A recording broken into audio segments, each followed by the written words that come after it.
Wow, you really must all love it when comics shock and surprise you. Welcome back, Nerd Squad. It's that time again. Time to revisit the shocking world of Marvel Comics. We have talked about 20 moments already that blew our socks off, and now it's time to talk about 10 more as we count down the top 10 most shocking moments in Marvel history, Part 3! That's right, we're on Part 3! So if you missed Part 2, click on over here to check that one out. And there is a link for Part 1 in Part 2. It's video partception, so if you need to go all the way back, you can.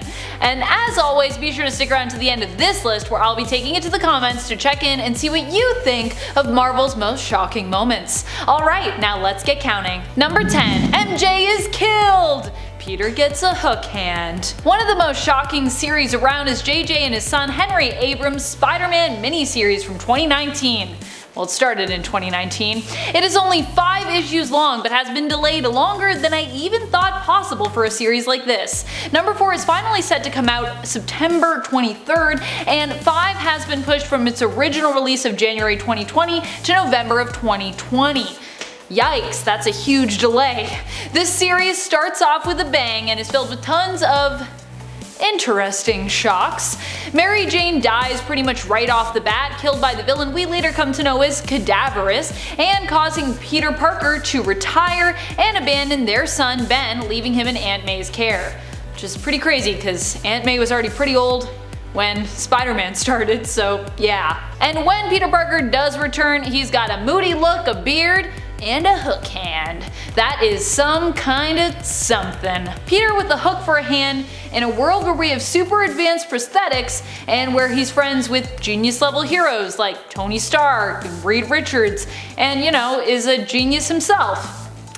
And I thought I'd seen everything. Number 9. Mutant Massacre.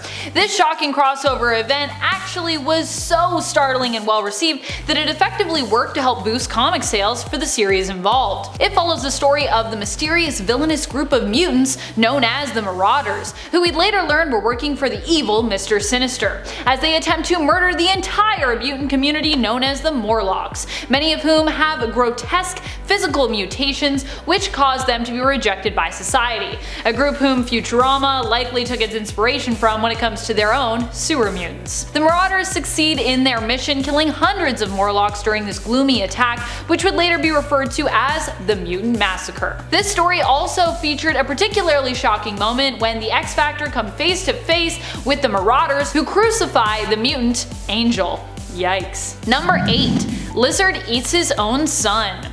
A reformed Dr. Curt Connors would find himself becoming the Lizard once more. In the story Shed, the Lizard finally managed to kill Connors' consciousness, taking on a new mantle, Shed, and causing Connors to no longer be able to fight back against those animal instincts. Now, how did he do this? Well, by eating Kurt's son, Billy. That's right, Curt Connors as the Lizard basically ate his own son in a comic.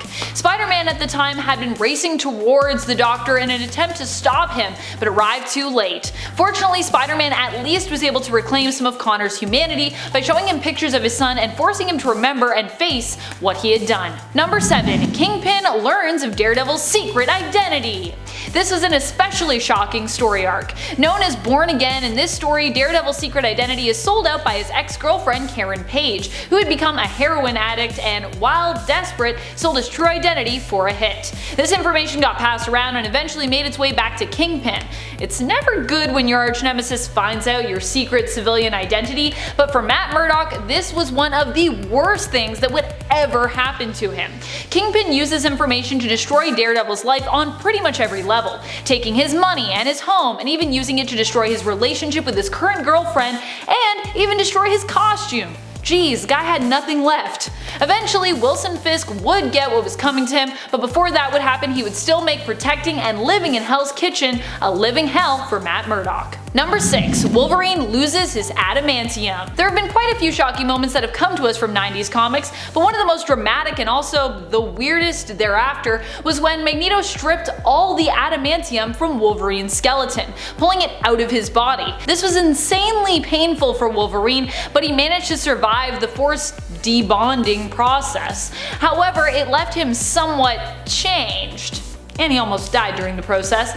Wolverine became more animalistic and also lost his nose. for some reason. Wolverine would remain without his adamantium and sort of without his nose for almost 8 years, which is also pretty crazy to think about, especially when it's considered such an iconic part of Wolverine's power set. Not his nose, his adamantium. Although he does have superhuman senses, so I guess his nose is part of his power set. Oh my goodness. Number 5. No more mutants. Wanda is kind of the queen of shocking moments. Her magic is often unpredictable, resulting in many twists and turns to come about in the comics. But aside from its unpredictability, it's also very powerful, meaning that when Wanda does manage to get her magic right, it still usually gives us very shocking results. That was the case when Wanda had a psychotic break and created an alternate reality which began to crack and crumble as those supers within it began to see it for what it was. A fake reality, created and shaped by Wanda herself, a sham.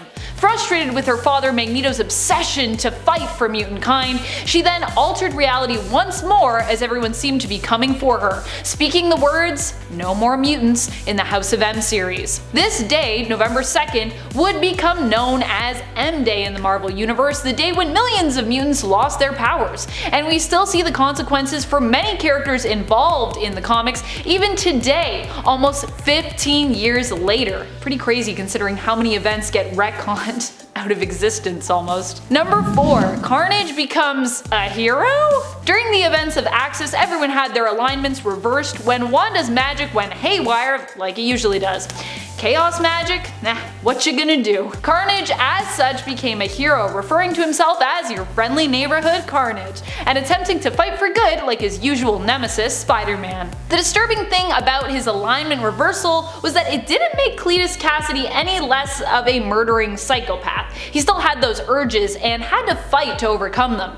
Surprisingly, however, he behaved heroically enough that he was compelled to sacrifice himself in order to save the population of New York when the evil X-Men planted a gene bomb that would kill everyone in the city who wasn't a mutant. Pretty impressive. And he died, and then of course he came back because, well, it's still a comic book. How many times has Carnage lost his legs? That's some trivia for people.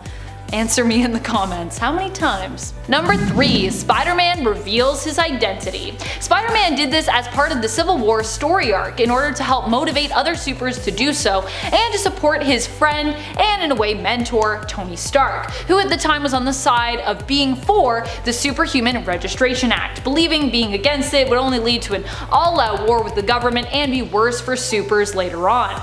This was one of the most memorable and shocking moments of that event, outside of, Tony and Cap full on fighting one another and going to all-out war. Spider-Man revealed his secret identity to the world during a press conference, prompting his boss at the Daily Bugle, J.J. Jameson, who had always considered Spider-Man a menace and an enemy, to promptly fire him. His unmasking also gave Iron Man and his supporters the fuel they needed to build concentration camps in the negative zone for non-registered super folks. Yeah. Pretty controversial move there. Spider-Man would eventually get his secret identity back during another shocking and controversial for different reasons story, One More Day. But that's a tale for another list. Maybe a part 4. Number 2. Iron Man is working for KANG. Or really, Iron Man is working for Immortus. During the crossing, widely regarded as one of the most bizarre storylines from the 90s, it was revealed that Tony had become a villain and sleeper agent for Kang the Conqueror. In another attempt at a shocking twist, it would later be revealed that Kang was actually Immortus and that Immortus was actually Iron Lad, but this wouldn't be revealed until later. And let's be real, none of that was really that shocking to us. I don't think many people cared. Some of the costume redesigns that were part of the crossing were also equally shocking just in terms of how 90s they were. Just check out Scarlet Witch's costume from this time. Everybody's gotta have trench coats. That's the 90s. Number 1. Magneto, you are not the father. During the events of Axis, we also learned that Wanda and Pietro were not actually the blood relatives of Magneto, and were not even mutants. This all came about when Scarlet Witch attempted to perform some blood magic on her family members. It worked on Pietro, but not on Magnus. Fans would later learn this was because Wanda and Pietro were not actually mutants' children. In fact, they weren't even mutants. The High Evolutionary had experimented on them when they were just babies, and had simply disguised them as mutants and returned them after he was finished with his experimentation. This is still definitely one of my most disliked retcons in comic book history, since this this has been revealed, Scarlet Witch has become even more reviled by the superhero and mutant community, being referred to as a pretender and despised by most mutants. I just feel really bad for Wanda. This woman cannot get a break in the comics. Can we just give Wanda a break? Can Wanda be cool? Could you be cool again? Thank you so much for watching, Nerd Squad. What are some of your favorite shocking moments from Marvel's history? Are there any twists or turns that you saw coming and predicted ahead of time? Any that you felt were completely out of left field? Let us know in the comments below. And speaking of comments, it's time to turn to some comments from one of our latest videos, Top 10 Most Shocking Moments in Marvel History Part 2. Elizabeth comments, I feel like the fact that Magneto was not the twins' father was the biggest shock. Marvel, undo it now. Oh boy, as we just talked about, I feel you on that one. I feel like unless we get a mutant Wanda and Pietro somehow in the MCU though, we won't be seeing that retcon reversed in the comics anytime soon. I still can't believe how many years of emotional history between those family members were pretty much just made obsolete. It's brutal. Hades 2 Eros writes, when it was revealed that Bucky killed Wolverine's then wife. Yeah, Bucky killing Itsu was pretty shocking. Bucky has had actually an impressive number of shocking kills over the years actually. It's even been suggested that he was the one behind the assassination of JFK in the Marvel Universe. Crazy, right? And that's all the time we have for comments today. Be sure to comment below for a chance to have your thoughts and feels shouted out in a future video. This has been Top 10 Nerd and I'm your host Amanda McKnight. You stay nerdy, YouTube.